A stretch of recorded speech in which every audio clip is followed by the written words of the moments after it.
हर मुद्दे पर बात, विचार है, विमर्श है, हल है, निष्कर्ष है, हर सवाल का हाजिर है जवाब, जिससे जुड़ा है परंपरा संस्कृति, संप्रति संप्रति संप्रति संप्रति।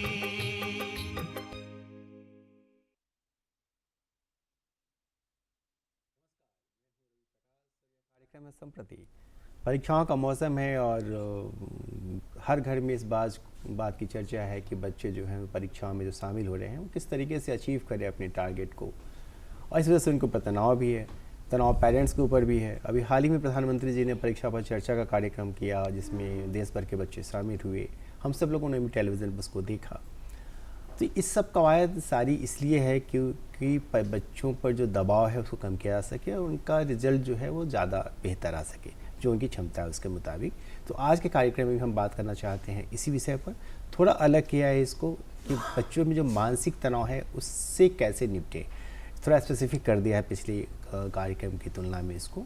और इस पर बात करने के लिए मैं दो खास लोगों को बुलाया। स्वागत करते हैं डॉक्टर राज कपूर सिंह साहब का, जो साहिबगंज में पीएम श्री जवाहर नवोदय विद्यालय के प्राचार्य हैं। सर आपका स्वागत है। नमस्कार। जोहार। नमस्कार मैडम का, जो डीपीएस रांची में पढ़ाती हैं, पहले हमारे कार्यक्रम में आ चुकी हैं। आप दोनों का स्वागत है हमारे कार्यक्रम। आपका भी बहुत बहुत धन्यवाद। आप बहुत दूर से आए हैं, तो पहला सवाल मैं आपसे जी बहुत थैंक यू। बिहार के बॉर्डर से आप आ रहे हैं। सबसे पहले तो मैं रांची दूरदर्शन के इस कार्यक्रम को देखने वाले सभी दर्शकों को मेरा नमस्कार और जोहार, और आपको भी बहुत बहुत धन्यवाद कि आपने आमंत्रित किया। बहुत धन्यवाद सर। जी सर, जो ये तनाव हो जाता है अचानक से बच्चों में परीक्षाओं के थोड़ा सा पहले या फिर परीक्षा के दिन, कोई बच्चा अच्छा कर रहा, परीक्षा के दिन ही नर्वस हो गया, तो क्यों होता है ऐसा, और फिर क्या सलाह आप देते हैं बच्चों की कैसे रिकवर करें? ये जो परीक्षा का जो तनाव है ना, वो एक दिन में पैदा नहीं होता है। ये परीक्षा अपने आप में ही तनाव देने वाली चीज़ है और सदा से रही है।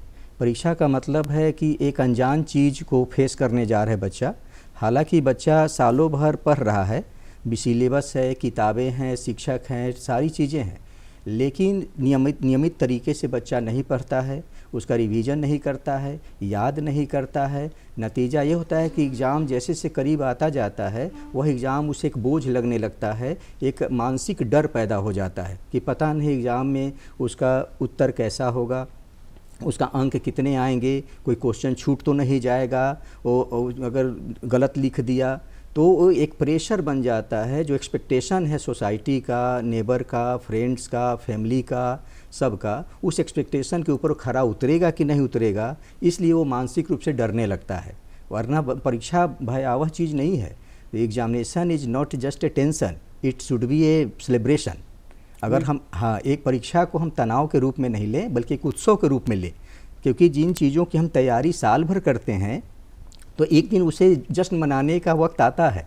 तो इस रूप में अगर कोई परीक्षार्थी साल भर तैयारी करे, नियमित रूप से पढ़े, निरंतरता रहे पढ़ाई में, एक समझ के साथ पढ़े, एक रूटीन के साथ पढ़े, एक डिसिप्लिन के साथ पढ़े, तो फिर ये उसके लिए उत्सव होगा। लेकिन जो बच्चे लापरवाही करते हैं और नियमित रूप से नहीं पढ़ते हैं और ये सोचते हैं कि अचानक से हम छलांग लगाकर हम अच्छी तरह से परीक्षा दे देंगे, उत्तर लिख देंगे, तो ऐसा नहीं होता है। तो नथिंग कम्स इन फ्री, मुफ्त में कुछ नहीं मिलता। अगर दुनिया में हमें अच्छी चीज़ें चाहिए तो हमें कीमत चुकानी पड़ती है। तो जो बच्चे मेहनत का सम्मान करते हैं, याद रखते हैं और ध्यान लगाकर पढ़ते हैं, तो उनका रिजल्ट शानदार होता है और उनके लिए डरने की कोई बात नहीं होती है। इसलिए परीक्षा से डरना बिल्कुल नहीं है किसी बच्चे को, बल्कि उसे सहज रूप में, सरल रूप में लेना, जैसे सब काम करते हैं ठीक उसी तरह से परीक्षा देना चाहिए उन्हें। इसलिए कि परीक्षा कोई पहली बार देने नहीं जा रहे। स्कूलों में कई परीक्षाएं दिए हैं बच्चे, पीरियोडिक टेस्ट लेते हैं, हाफ ईयरली एग्ज़ाम लेते हैं, एनुअल एग्ज़ाम लेते हैं, तो परीक्षा तो देते ही रहते हैं बच्चे, अभ्यस्त हैं। लेकिन सिर्फ इस सवाल से डर जाते हैं कि मैं अपने स्कूल से बाहर सेंटर पर जाऊंगा परीक्षा देने, पता नहीं वहाँ का इन्वायरमेंट कैसा होगा, वहाँ के टीचर कैसे होंगे, पता नहीं प्रश्न कैसा आ जाएगा, उस प्रश्न का सही उत्तर मैं दे भी पाऊँ कि नहीं दे पाऊँ, कोई प्रश्न छूट गया तो क्या हुआ। तो इस अपने भावी रिजल्ट को देखकर वो डर जाते हैं, प्रभावित हो जाते हैं भावी रिजल्ट से। जी मैम, जो पेरेंट्स का लोग कहते हैं आजकल बहुत ब्लेम करते हैं कि पेरेंट्स का दबाव होता है तो बच्चे इस वजह से भी तनाव में है, ये कितना ठीक है? क्योंकि आप लोग बच्चों से इंटरेक्ट करती हैं, पेरेंट्स टीचर्स मीटिंग होती है, कितना सही है? पेरेंट्स का दबाव कुछ हद तक रहता है, लेकिन जैसा मैं सोचती हूँ या जैसा मेरा इंटरेक्शन है, पेरेंट्स हमसे ज़रूर ये पूछते हैं कि पेरेंट्स को बच्चों को कब पढ़ाया जाए, खिला कर बैठाएं कि बिना खिलाए बैठाएं, खाना खेलने के बाद पढ़ने को बैठाया जाए या नहीं। तो मैं उनसे ज़रूर ये मैंने एक फ़िल्म देखी थी, उसमें बड़ा अच्छा एक एपिसोड था उस फिल्म में कि एक व्यक्ति को प्लेटफॉर्म पे सोने की आदत हो जाती है और उसको किसी तरीके से वो बंगले में चला जाता है और वहाँ सोने की उसको सोना, वहाँ वो नींद नहीं आ पाती है उसे, तो वो जाता है, उसका रिकॉर्डिंग, ट्रेन के आवाज़ की रिकॉर्डिंग वो करके लेकर आता है और वहाँ फिर वो रात में बंगले में सोने लगता है। तो ये आपके कंफर्टेबल, आप अपने आप को कैसे पढ़ाई के साथ कंफर्टेबल बनाएं, आप उसके साथ कैसे रेगुलरिटी बनाएं, कंसिस्टेंसी बनाएं, इस पे फोकस करनी चाहिए। और पेरेंट्स इस माहौल को सेलिब्रेशन की तरह लें, घर में वैसा दबाव ना बनाएं। एक फेस्टिवल, चूँकि ये जो भी परीक्षाएं आती हैं, आप देखेंगे कि त्योहारों के बीच आ जाती हैं, तो एक त्यौहार के समय पे एक अलग सा प्रेशर होता है घर में भी कि मुझे घर को भी संभालना है, पेरेंट्स ऐसा कहते हैं कि सेलिब्रेशन भी करना, इधर बच्चों की पढ़ाई भी है। तो उस पढ़ाई के दौरान और उस त्यौहार के दौरान हम ऐसा घर का माहौल रखें कि दोनों चीज़ बैलेंस हो, पढ़ाई भी चले और बच्चे पढ़ाई को ही सेलिब्रेशन की तरह लें। अच्छा, अभी प्रधानमंत्री जी ने जो परीक्षा पर चर्चा कार्यक्रम हुआ उसमें उन्होंने कहा, अच्छी बात कही कि मैंने लास्ट एपिसोड में भी इसको कहा था कि आप बच्चों के रिपोर्ट कार्ड को ना विजिटिंग कार्ड मत बनवाइए। जी बिल्कुल, इससे बड़ा असर पड़ता है। एक चीज़ सर हम लोग के मन में सवाल आता है, रांची में बैठ कर जब बात करते हैं तो कि रांची है जहाँ पे सुविधाएं हैं, क्योंकि ये राजधानी है, अच्छे कोचिंग इंस्टीट्यूट्स हैं, अच्छे स्कूल्स हैं, सब कुछ है।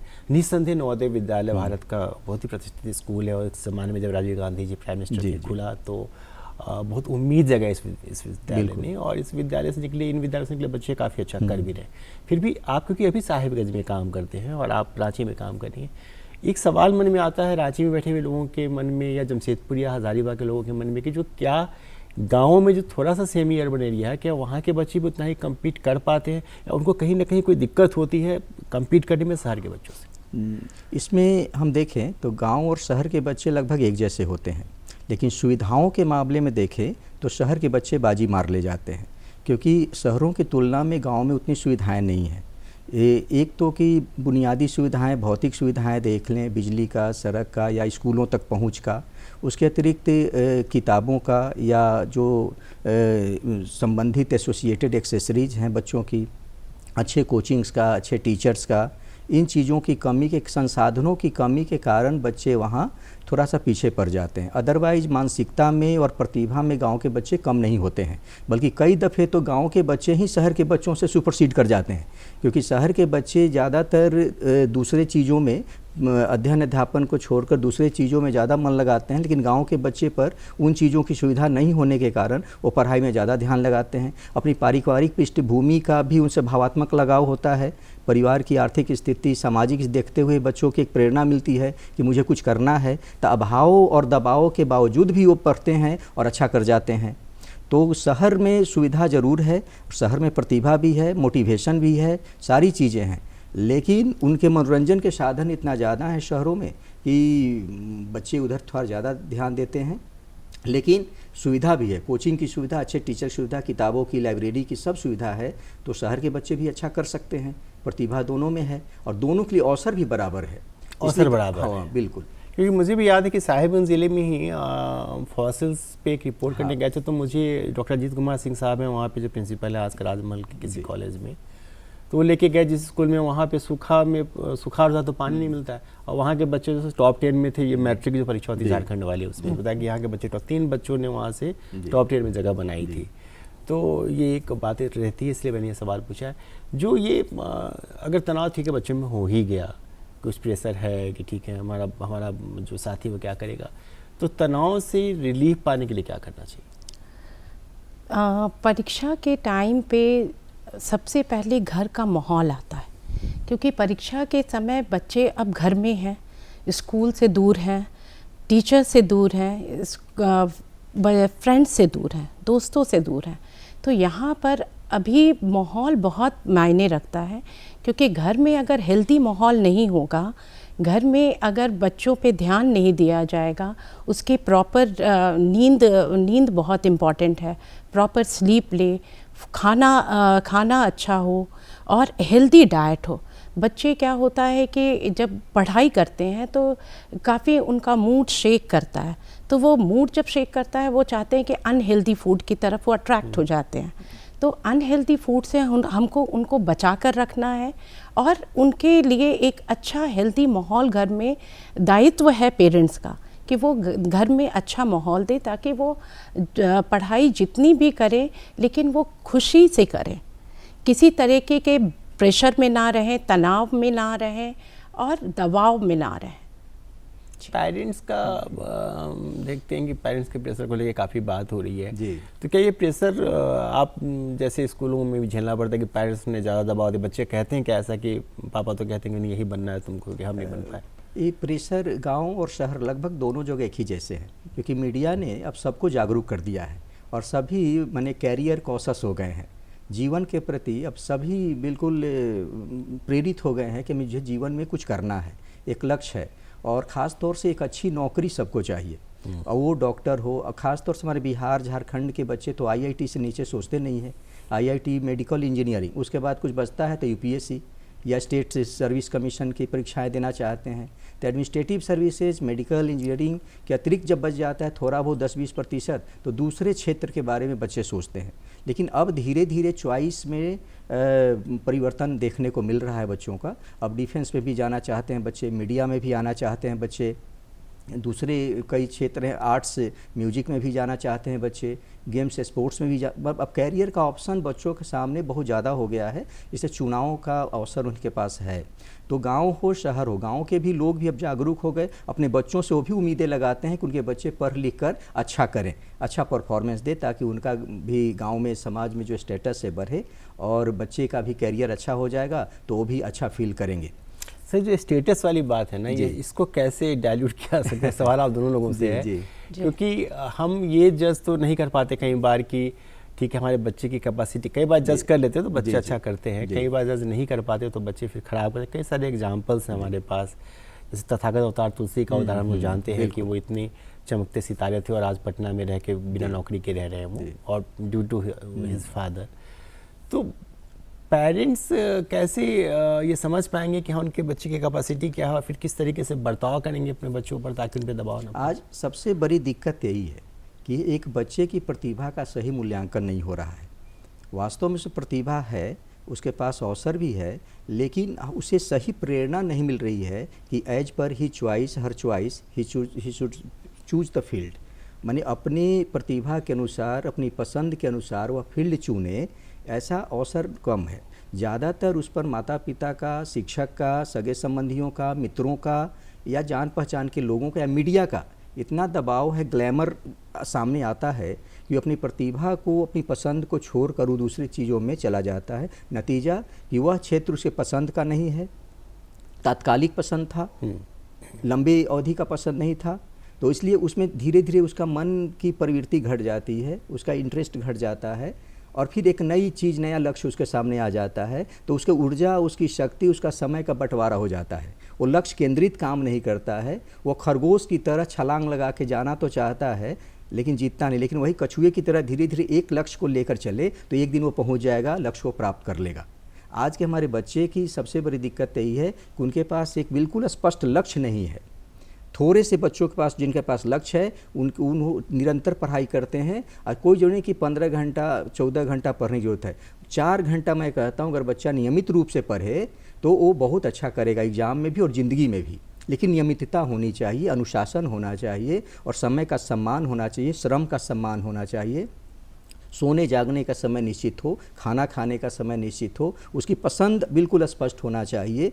वो डाइल्यूट नहीं करे अपने टाइम को, एनर्जी को इधर उधर की गतिविधियों में, बल्कि अपने लक्ष्य पर सदा केंद्रित करे। अर्जुन की तरह चिड़िया की आंख पर फोकस करके अगर मेहनत करे तो कोई उसे रोक नहीं सकता है अपनी मंजिल को पाने से, लक्ष्य को पाने से। वो हमेशा विजेता बन के निकल जाएगा।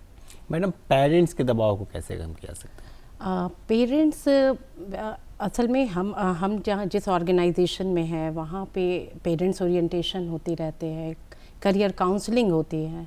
तो बच्चे ऐसा नहीं है कि एक ही डायरेक्शन में सोच रहे हैं, उनके लिए बहुत सारे लाइंस ओपन है, करियर काउंसलिंग होती रहती है। तो उसमें जिस भी फील्ड में बच्चे जाना चाहते हैं, ऐसा नहीं है कि पेरेंट्स भी अब रोक रहे हैं, क्योंकि पेरेंट्स भी अवेयर हो चुके हैं कि बच्चों को हमको उसी उनके इच्छा अनुसार ही उनके फील्ड को चूज़ करने देना चाहिए।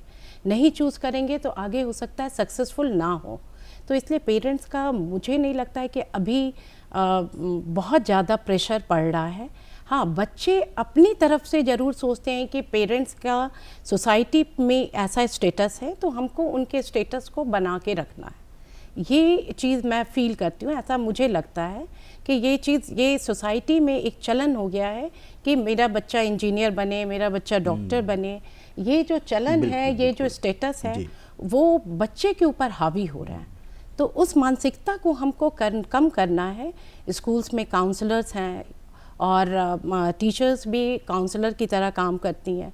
तो हम लोग काफ़ी काउंसलिंग करने के बाद बच्चे को एक प्रॉपर ह्यूमन रिसोर्स की तरह उसको पेश करते हैं। बच्चों के साथ साथ हमें गार्जियन की भी काउंसलिंग ज़रूरी है। और सबसे पहले कि बच्चों के अंदर क्या चॉइस है, क्या ऑप्शन है, क्या उसका इंटरेस्ट है, अगर उसका समय पर हम पहचान कर लें और सही तरीके से उसे मोटिवेट करें, उसको इंस्पायर करें, उस दिशा में प्रेरित करें और वही उसका लक्ष्य बना दे, तो फिर भटकने के चांसेस कम हो जाएंगे। इसलिए माता पिता की भी भूमिका उतनी है जितना कि शिक्षक की है और जितना विद्यालय की है। माता पिता अपनी भूमिका से बच नहीं सकते, क्योंकि सबसे ज़्यादा समय बच्चा अपने माता पिता के साथ ही गुजारता है और माता पिता की एक्टिविटीज़ का, उनकी गतिविधियों का, उनके विचारों का, उनके पूरे घर के पर्यावरण का, माहौल का बहुत असर पड़ता है बच्चों के निर्माण में, आगे बढ़ने में।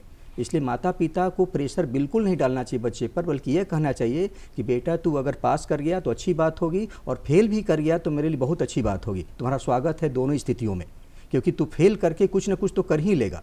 दुनिया में जितने भी फेलियर्स हुए हैं वो बहुत अच्छा मकाम हासिल, ऐसा नहीं कि पढ़ लिख कर अच्छा किया जाएगा, बिना पढ़े लिखे लोग भी अच्छा कर सकते हैं। बस दिशा स्पष्ट होनी चाहिए, लक्ष्य स्पष्ट होनी चाहिए और सकारात्मक सोच के साथ तुम आगे बढ़ो तो परमात्मा भी तुम्हें साथ देगा और हम सब तुम्हारे साथ हैं। हाँ, स्किल की बड़ी बात है। अच्छा मैडम, जैसा आप बता रही थी कि काउंसलिंग होती है, इससे प्रधानमंत्री जी ने, नरेंद्र मोदी जी के प्राइम मिनिस्टर बनने के बाद एक चीज़ हुई कि उन्होंने चर्चा शुरू की परीक्षाओं पे और बच्चों से इंटरेक्ट करना शुरू किया। तो एक पॉजिटिव माहौल का दिखा तो सही कि हाँ ठीक है, कोई है जो सोच रहा है, हमसे बात कर रहा है। बिल्कुल। क्या इस तरह की काउंसलिंग बच्चों के साथ रेगुलर बेसिस पे होती है? क्या प्राइम मिनिस्टर साहब तो साल में एक बार करते हैं, जिनके पास वक्त की भी कमी है? क्या टीचर्स या स्कूल्स के एडमिनिस्ट्रेशन के लोग इस तरह की बातचीत करते हैं हमेशा? बिल्कुल। जब तक एक क्लास तभी चलता है जब आप इमोशनल बॉन्डिंग के साथ उस क्लास में इंटर करते हैं। और बच्चों के साथ जब तक इमोशनल बॉन्डिंग आपका डेवलप नहीं होगा, जब तक वो बच्चे आपके पास आकर शेयर ना करें कि मेरे अंदर क्या चल रहा है, मुझे क्या फीलिंग है, मैं पढ़ाई कर पा रहा हूँ कि नहीं कर पा रहा हूँ, सब तरीके की बॉन्डिंग को स्ट्रॉन्ग करना ये टीचर का काम है। बिल्कुल। तो जब तक हम उसके साथ इमोशनली स्ट्रॉन्ग रिलेशनशिप नहीं बनाते हैं, हमारा पर्पस सॉल्व नहीं होता है, क्लासरूम पर्पस सॉल्व नहीं होता है।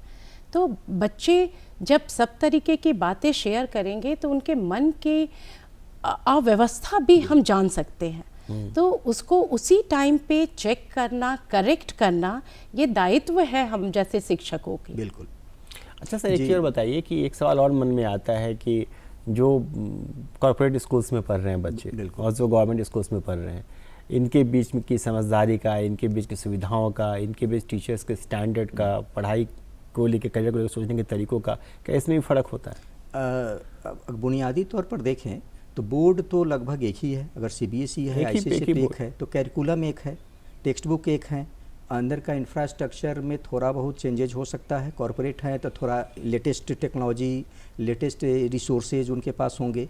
और कॉरपोरेट स्कूल्स ज़्यादातर बाहरी चीज़ों पर ज़्यादा फोकस करते हैं, ग्लैमराइज करते हैं, अच्छी अंग्रेजी पर फोकस करते हैं, साफ़ सफाई पर फोकस करते हैं, एटिकेट मैनर्स पर फोकस करते हैं, ताकि उनके बच्चे एलुमनी जब निकलें तो आगे मार्केट की डिमांड के अनुसार, ग्लोबल डिमांड के अनुसार वो आगे बढ़ें। गांव देहात के बच्चे अपने ग्रामीण कल्चर को साथ लेकर चलते हैं, अपनी संस्कृति को नहीं भूलते हैं, अपने व्यक्तित्व को नहीं भूलते हैं, और पृष्ठभूमि के साथ चलने के कारण हो सकता है कि कॉर्पोरेट स्कूल की तरह हम अच्छी अंग्रेजी नहीं बोल पाएँ, लेकिन प्रतिभा में कमी नहीं होती है, लेकिन वही है कि रिसोर्सेज की कमी के कारण थोड़ा सा गवर्नमेंट स्कूल में भी आज रिसोर्सेज बढ़ रहे हैं। अभी कोविड काल में आपने देखा होगा कि प्राइवेट स्कूलों के तुलना में गवर्नमेंट के स्कूलों ने बहुत अच्छा काम किया, क्योंकि उन्होंने ऑनलाइन प्लेटफॉर्म पर बच्चों और गार्जियन के बीच में स्कूल को जोड़ दिया।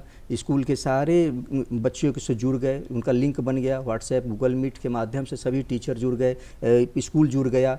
और उपेक्षित दिक्कतें ये आई गाँव में कि वहाँ नेटवर्क की प्रॉब्लम थी, वहाँ पर रिचार्ज की इलेक्ट्रिसिटी की प्रॉब्लम थी या डिवाइस की प्रॉब्लम थी। कॉर्पोरेट वालों को ये दिक्कत नहीं आया, क्योंकि कॉर्पोरेट वाले के पास अच्छे डिवाइस थे, स्मार्टफोन थे, इलेक्ट्रिसिटी था और नेटवर्क भी था, अच्छे टीचर थे। दूसरी बात कि कॉर्पोरेट स्कूलों के जो टीचर होते हैं उनकी ट्रेनिंग थोड़ा सा उस हिसाब से होती है, गवर्नमेंट स्कूल के ट्रेनिंग उस हिसाब से होती है, लेकिन काम तो वही करते हैं, सिलेबस वही होता है, किताबें वही होती हैं, करिकुलम फ्रेमवर्क सारी चीज़ें वही, एग्जामिनेशन में जो क्वेश्चन आते हैं एक ही जैसे आते हैं। बस अहमियत इस बात की नहीं है कि हम करते क्या हैं, अहमियत इस बात की है कि हम जो करते हैं कैसे करते हैं। Importance is not what we do, importance that what we do, how we do. Question तो एक ही पूछे जाते हैं एग्जाम में, लेकिन स्कोर सबके अलग होते हैं, इसलिए कि उसके उत्तर सभी अलग अलग लिखते हैं। तो जो सही उत्तर लिखेगा उसको सही नंबर मिलेगा, पूरा नंबर मिलेगा। गलत उत्तर लिखे, चाहे कॉर्पोरेट वाले हों या गांव वाले हों, गलत पर तो गलत ही होगा, सही दोनों लिखेंगे सही दोनों में होगा। इसलिए कॉर्पोरेट में थोड़ा सा ग्लोबल मार्केट को लेकर डिमांड, सोसाइटी चूँकि हाईली पेड स्कूल्स होते हैं तो उनका एक्सपेक्टेशन उसी हिसाब से होता है। हमारे यहाँ गवर्नमेंट स्कूलों से में गार्जियन को कोई पेमेंट करना नहीं होता है, लेकिन फिर भी वो बच्चे को वही स्टैंडर्ड देते हैं। वहाँ के टीचर भी उतने ही ट्रेंड हैं, उतने ही क्वालिफिकेशन हैं, चाहे मास्टर डिग्री हो या बीएड किए हुए हों, तो दोनों स्कूल में वही है। पीएचडी है तो और अच्छी बात है, लेकिन एजुकेशन में आने के लिए जो डिग्री चाहिए, चाहे गवर्नमेंट का हो या कॉर्पोरेट का, वो लगभग बराबर है। अपॉइंटमेंट का क्राइटेरिया वही बराबर है। सारी चीज़ बाहरी स्तर पर भले हम लोग भिन्न हो सकते हैं, लेकिन अंदर से हम सब एक ही जैसे होते हैं। आप ठीक है, चर्चा करें। कोविड के पीरियड में दूरदर्शन के साथ कोलैबोरेट किया स्कूली साक्षरता विभाग ने, हम लोगों ने चलाया वो, यहाँ से दूरदर्शन ही चलाया, क्लासरूम वो जो चलता है और काफ़ी बच्चे जुड़े। अभी मैं एनसीईआरटी में दिल्ली से ट्रेनिंग लेकर आया, पीएम श्री का फर्स्ट फेज का ट्रेनिंग हुआ, तो हम लोगों को वहाँ के स्टूडियो दिखाए गए, कैसे कार्यक्रम होते हैं। और शुरू में एक चैनल शुरू हुआ, बाद में 200-300 चैनल शुरू हो गए, ताकि हर स्टेट को अपना चैनल दे दिया जाए, ताकि वो अपने कार्यक्रम चलाएं, ताकि कोई भी बच्चा एजुकेशन से डिप्राइव नहीं हो। अगर वो ऑफलाइन से नहीं पढ़ पा रहा है, स्कूल नहीं जा पा रहा है, तो वो ऑनलाइन मोड में पढ़ ले। वो अब उसके घर में टीवी है तो फ्री चैनल के माध्यम से वो पढ़ाई कर ले। इसलिए किसी भी बच्चे को छोड़ा नहीं जा सकता। अब लिंक में सब बच्चे जुड़ गए हैं और सरकार की कोशिश भी है कि सारे बच्चे को शिक्षा में से जोड़ दिया जाए। और राष्ट्रीय नई शिक्षा नीति में तो और भी व्यवस्था की गई है कि 3 साल के बच्चे से ही हम उसी पढ़ाई की शुरुआत कर देते हैं और उसको हम प्ले स्कूल से शुरू करते हैं पढ़ाना। 3 साल, 4 साल, 5 साल, 3 साल तक वो प्री स्कूल में जाएगा, फिर 1 to 5 साल तक उसकी प्राइमरी एजुकेशन होगी, फाउंडेशनल एजुकेशन जिसको बोलेंगे।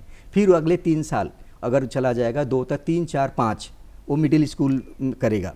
फिर उसके बाद देखेंगे कि 6, 7, 8, 9, 10, 11, 12 इस तरह से बन, और ये स्किल बेस्ड अब टीचिंग होगी। देखिए अभी तक है कि लर्निंग जो है ना, रॉटिंग मेथड है, माने रटने वाली शिक्षा है। कुछ सिलेबस है उसको रट लो, लिख दो। अब आएगी लर्निंग वाली मेथड कि आपको सीखना पड़ेगा और स्किल बेस्ड कर नहीं पाएंगे। और कौशल का सबसे बड़ा काम होगा कि हम आने वाले दिनों में अपनी पसंद का कौशल सीखें, क्योंकि जब तक हम स्किल नहीं सीखेंगे आगे हम परफॉर्म नहीं कर पाएंगे।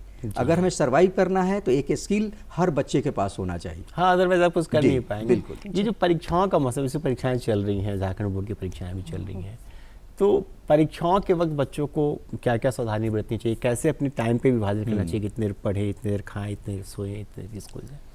ये बिल्कुल डिसिप्लिन्ड लाइफ स्टाइल होना चाहिए।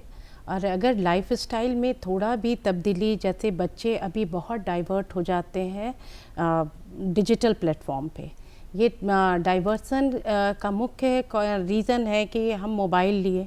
जब तक पेरेंट्स का ये कंट्रोल नहीं रहेगा कि हम एक लिमिटेड टाइम तक ही बच्चों को मोबाइल दें, चूँकि स्क्रीन टाइम उनके वो एक्सक्यूज़ ज़रूर देते हैं घर में कि नहीं मुझे यूट्यूब से पढ़ना है, मुझे इससे पढ़ना है, मुझे उससे पढ़ना है, टीचर्स ने भेजा है कुछ नोट्स उसको पढ़ना है।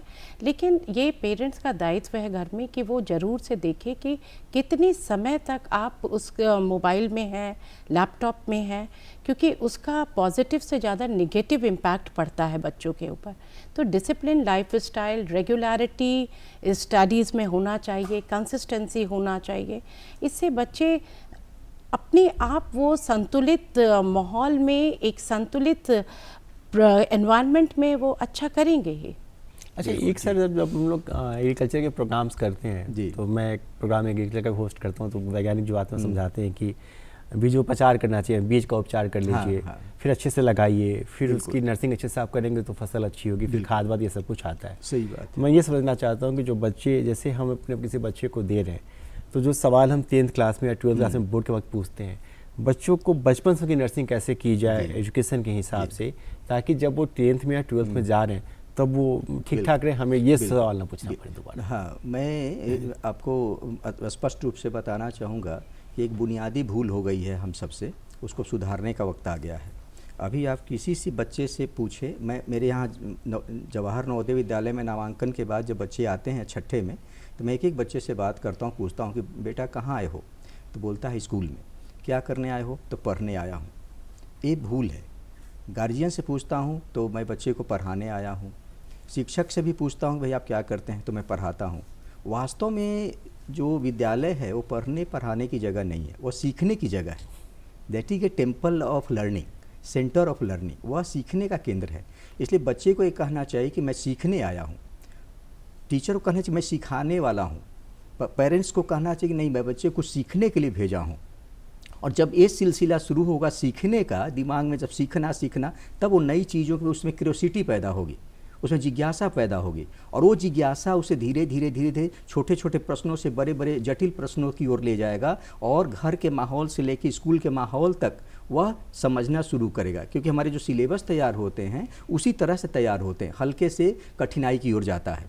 तो नीचे से बच्चा अगर रुचि पैदा हो गया उसको किसी विषय में, किसी क्षेत्र में, तो वो रुचि बढ़ती चली जाएगी। और माता पिता का काम है उस रुचि को बढ़ाया जाना, और शिक्षक का काम है उसको और मोटिवेट करना, इंस्पायर करना, उसके रुचि के अनुसार सवाल जवाब करना। इसीलिए एक टीचर को टीचर कम रेदर देन इंस्पिरेटर होना चाहिए। टीचर को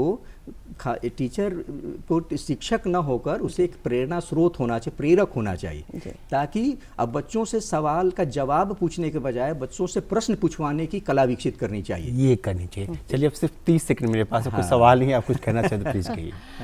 परीक्षा महज एक माइलस्टोन है, एक हमारे जीवन में हर समय हम परीक्षा देने को तात्पर्य हैं, और मुझे विश्वास है कि हमारे बच्चे जो बोर्ड परीक्षा में अपीयर हो रहे हैं वो सब सफल होकर निकलेंगे। बिल्कुल। आप दोनों ही लोगों का बहुत बहुत धन्यवाद। मेरे पास वक्त नहीं कि हम कार्यक्रम को आगे बढ़ाएं। मुझे फिर उम्मीद है कि जो बातचीत हम लोगों ने की है उससे आपको फ़ायदा होगा, और आप परीक्षाओं की तैयारी अच्छे से करिए, अच्छा स्कोर करिए। और मुझे इस कार्यक्रम को रोकने की इजाज़त दीजिए। अगले सप्ताह इसी दिन इसी वक्त आपसे फिर मुलाकात होगी। नमस्कार। नमस्कार, धन्यवाद। धन्यवाद।